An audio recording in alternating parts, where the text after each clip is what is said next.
Assalamualaikum warahmatullahi wabarakatuh. Perkenalkan, nama saya Siska Utami Nurung, NPM 1805170137, kelas 6C Akuntansi Pagi, Fakultas Ekonomi dan Bisnis Universitas Muhammadiyah Sumatera Utara. Di sini saya akan menjelaskan mengenai sampling audit dalam pengujian substantif. Baik, langsung aja. Yang pertama adalah sifat dan tujuan dari sampling audit. Nah, sampling audit sendiri adalah penerapan prosedur pengauditan atas unsur-unsur dalam suatu populasi kurang dari 100%, seperti saldo rekening dan kelompok transaksi, dengan tujuan untuk mengevaluasi beberapa karakteristik dari populasi. Rencana sampling dalam pengujian substantif dirancang untuk memperoleh bukti bahwa suatu saldo rekening tidak salah saji secara material, misalnya nilai buku piutang dagang, atau untuk membuat estimasi independen mengenai jumlah tertentu, misalnya nilai persediaan yang tidak dicatat pada nilai bukunya. Baik, selanjutnya adalah ketidakpastian, risiko sampling, dan risiko audit. Nah, sampling audit dalam pengujian substantif dipengaruhi oleh risiko sampling maupun risiko non-sampling.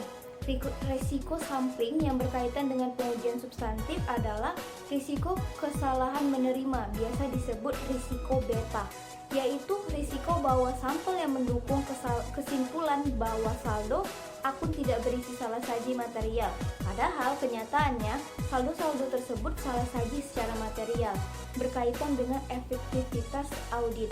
Kemudian yang kedua adalah risiko kesalahan menolak, biasa disebut risiko alfa, yaitu risiko bahwa sampel yang mendukung kesimpulan bahwa saldo akun berisi salah saji secara material, pada kenyataannya saldo akun tersebut tidak berisi salah saji secara material, berkaitan dengan efisiensi audit. Baik, selanjutnya adalah pendekatan sampling statistik. Ada dua pendekatan sampling statistik yang bisa digunakan oleh auditor dalam pengujian substantif. Yang pertama adalah sampling PPS dan yang kedua adalah sampling variabel klasik. Nah, perbedaan dari kedua pendekatan tersebut adalah bahwa sampling PPS didasarkan oleh teori sampling atribut, sedangkan sampling variabel klasik didasarkan pada teori distribusi normal.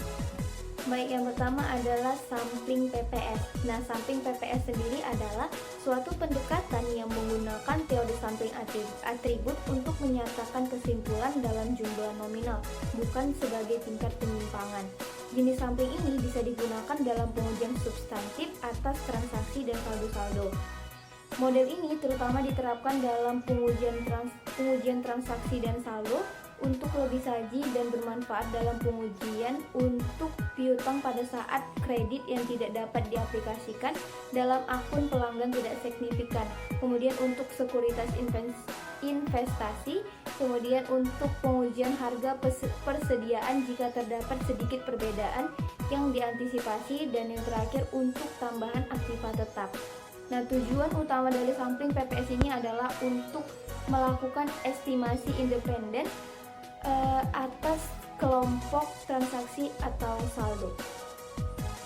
Keuntungan dan kerugian dalam menggunakan sampling PPS ini adalah yang pertama, kelebihan dari penggunaan sampling PPS. Sampling PPS umumnya lebih mudah digunakan daripada sampling variabel klasik karena auditor dapat menghitung ukuran sampel dan mengevaluasi hasil sampel secara langsung atau dengan bantuan tabel. Kemudian ukuran sampel PPS tidak didasarkan pada beberapa ukuran penyimpangan yang diestimasi pada nilai audit. Kemudian sampling PPS secara otomatis menghasilkan sampel yang sudah distratifikasi karena item-itemnya dipilih dalam proporsi pada nilai rupiah. Kemudian pemilihan sampel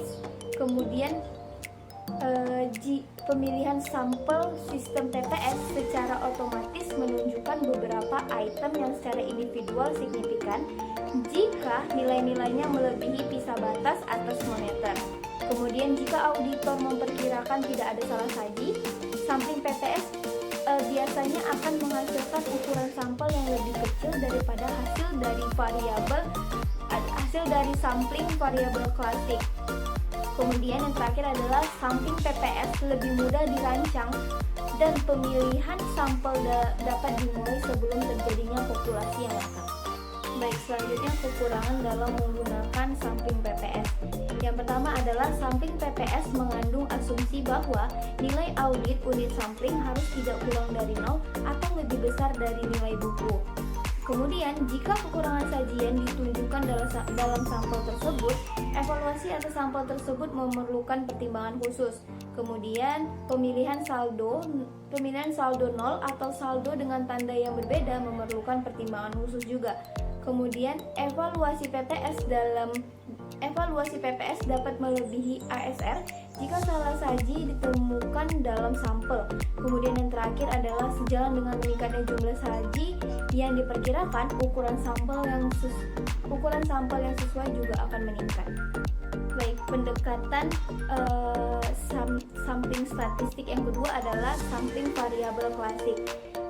Dalam pendekatan ini, teori distribusi normal digunakan dalam pengevaluasian karakteristik populasi berdasarkan hasil sampel yang digambarkan pada populasinya.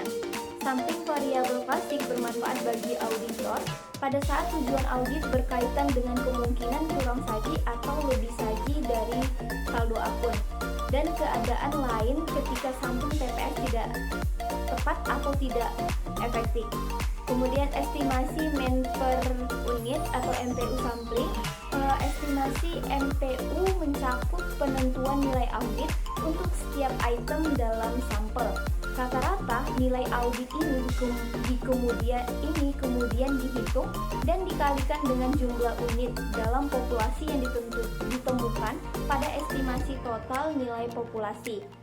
Cadangan risiko sampling yang berkaitan dengan estimasi ini juga dihitung untuk digunakan dalam mengevaluasi hasil-hasil sampel tersebut. Demikian penjelasan saya mengenai sampling audit dalam pengujian substantif. Kurang dan lebihnya saya mohon maaf. Terima kasih. Wassalamualaikum warahmatullahi wabarakatuh.